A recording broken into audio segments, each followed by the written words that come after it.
दोस्तों, छात्र छात्राओं, जिन छात्र छात्राओं की रुचि विज्ञान और वैज्ञानिक जो कि विश्व प्रसिद्ध रहे हैं तथा जिन्होंने आज अपनी खोजों के ज़रिए मानव मात्र को सुविधाएं प्रदान की हैं, उनकी श्रृंखला के अंतर्गत आज हम आपके साथ में अपने विचार व्यक्त करेंगे।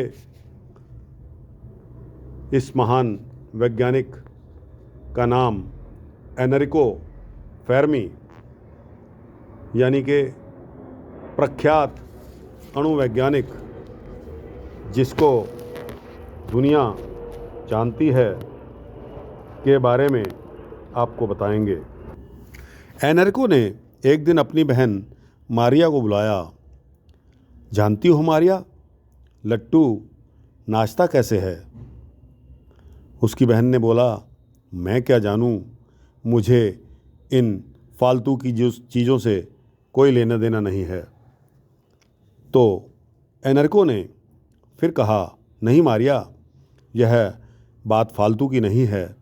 जब लट्टू नाचना प्रारंभ करता है तो इसकी कील तिरछी रहती है और धीरे धीरे सीधी हो जाती है। इसके नाचने के ही जोर से कील सीधी रहती है।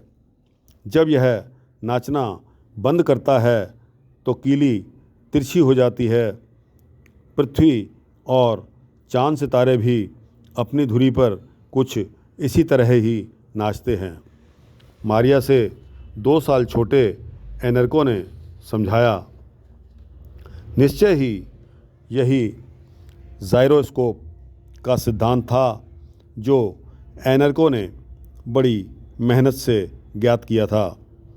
एनरिको का जन्म 29 सितंबर 1901 को रोम यानी कि इटली में हुआ था। पिता एल्बर्टो फेर्मी मामूली सी नौकरी किया करते थे और इनकी माँ इदा दा गेतिस एक स्कूल में अध्यापिका थी। एनरिको का एक बड़ा भाई भी था जो उम्र में उससे 1 वर्ष बड़ा था और बहन मारिया उससे 2 साल बड़ी थी। दोनों भाई साथ साथ पढ़ते और खेल खेल में विज्ञान के प्रयोग भी करते रहते थे। दोनों ने बिजली की मोटरें बनाई। उन्होंने पुस्तकें देखकर हवाई जहाज़ के इंजन के नक्शे भी बनाए थे, लेकिन दुर्भाग्य बड़े भाई ग्यूलियो की 1915 में मृत्यु हो जाती है। भाई का दुख तो बहुत अधिक था, लेकिन मित्र परसिको के साथ ने उन्हें थोड़ा सा सामान्य कर दिया। दोनों स्कूल जाते और विज्ञान संबंधी प्रयोगों में लगे रहते थे। एक दिन एनरिको के घर उसके पिता के दोस्त इंजेग्नर एमेदी आए। उन्होंने उससे कुछ सवाल पूछे जिसका उत्तर वह स्वयं भी नहीं जानते थे। एनरिको ने सहज ही हल ढूंढ निकाला। अतः उन्होंने एनरिको का नाम पीसा के प्रसिद्ध कॉलेज में लिखवाने की राय भी दे डाली। 1918 में एनरिको का एडमिशन पीसा में हो गया। डिग्री मिलने पर एनरिको की मौखिक परीक्षा भी हुई तो परीक्षक उसके उत्तरों को सुनकर उसका मुंह देखते रह गए।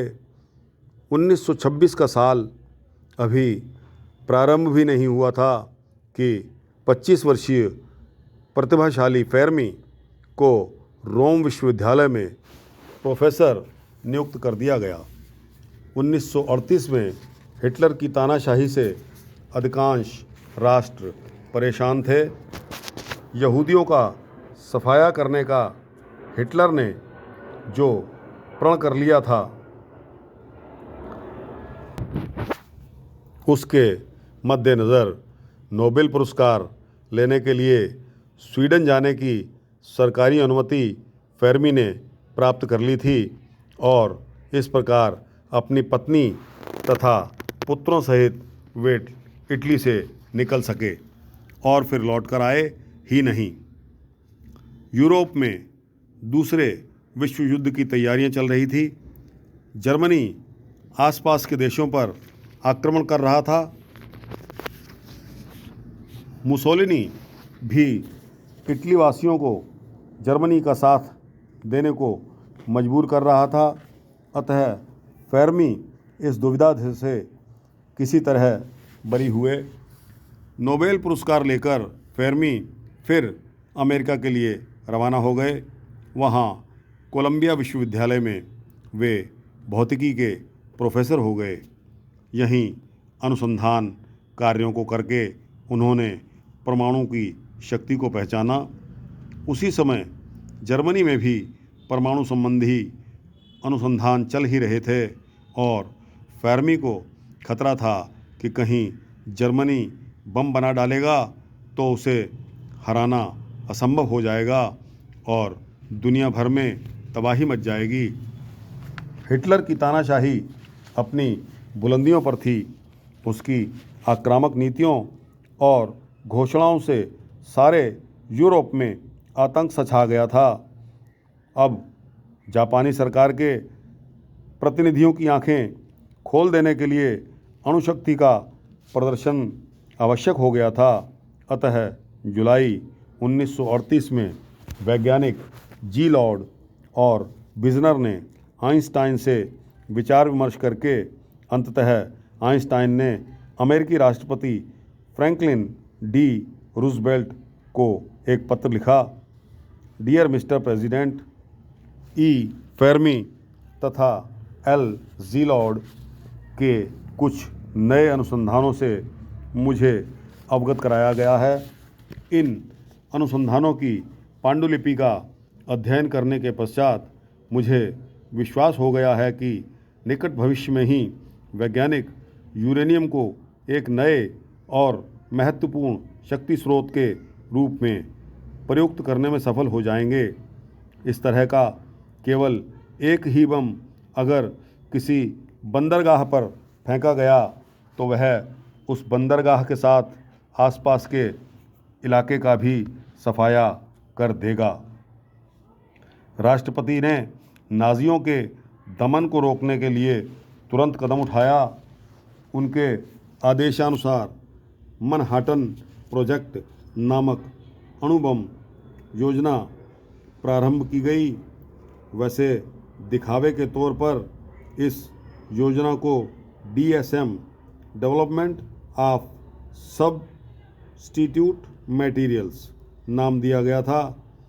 डेवलपमेंट ऑफ सब्स्टिट्यूट मटेरियल तथा न्यू मैक्सिको स्थित लास अलामोस नामक स्थान पर अणुबम को अंतिम रूप देने के लिए प्रयोगशाला भी स्थापित हो गई थी। इससे पहले 2 दिसंबर सन 1942 को एनरिको फेर्मी ने शिकागो विश्वविद्यालय के स्टेडियम के नीचे बने वीरान स्क्वैश कोर्ट में पहली बार परमाणु विघटन की नियंत्रित श्रृंखला प्रक्रिया की सफलता का परीक्षण किया और इस परीक्षण के साथ ही अणुयुग का श्री गणेश हो गया। मनहट्टन प्रोजेक्ट के निदेशक थे रॉबर्ट ओपनहाइमर और फेर्मी। इसके उप निदेशक थे लास अलामोस में ही 16 जुलाई 1945 को ओपनहाइमर ने प्रथम परमाणु बम का सफल परीक्षण किया और परमाणु बम के प्रथम परीक्षण के ठीक 22 दिन बाद 6 अगस्त 1945 को अमेरिका ने जापान के प्रमुख शहर हिरोशिमा पर बम गिराया और इसके 3 दिन बाद नागासाकी भी परमाणु बम की चपेट में आ गया। देखते ही देखते दोनों शहर तहस नहस हो गए, लाखों जानें चली गई। नरसंहार का ऐसा तांडव, ऐसा विभत्स रूप देखकर दुनिया भयभीत हो उठी। अंत में जापान ने घुटने टेक दिए और द्वितीय विश्व युद्ध की समाप्ति की घोषणा कर दी गई। परमाणु बम की विनाश लीला देखकर आइंस्टाइन रो पड़े। उनकी भावना थी कि इसका उपयोग मानव जाति की सेवा में होगा। वे जीवन भर इसके लिए अफसोस करते रहे। उन्होंने राष्ट्रपति रूजवेल्ट को पत्र इसलिए लिखा था कि कहीं पहले ही यदि जर्मनी बम बना डाले तो दुनिया का संहार हो जाएगा। अतः हिटलर की तानाशाही को नस्त नाबूद करने के लिए ही उन्होंने ऐसी पहल की थी। उनका विश्वास था कि जापान के लोगों पर इसके भीषण प्रयोग की आवश्यकता नहीं होगी, किंतु वैसा नहीं हुआ।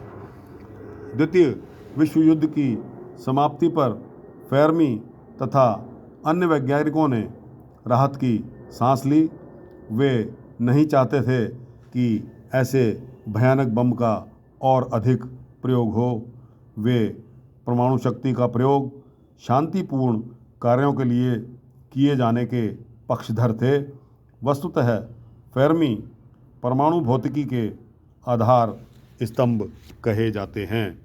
तो दोस्तों और प्रिय विज्ञान के छात्र छात्राओं, आपको पता चल गया होगा कि परमाणु भौतिकी के आधार स्तंभ जिनके बारे में आज हम यह वृतांत सुन रहे हैं, अगर आपको अच्छा लगा हो तो इसको लाइक, शेयर और सब्सक्राइब अवश्य करें, ताकि आप जैसे जिज्ञासुओं के पास इस तरह की सामग्री, इस तरह का मटेरियल पहुंचता रहे और मुझे भी सुनने और सुनाने में मज़ा आए। धन्यवाद।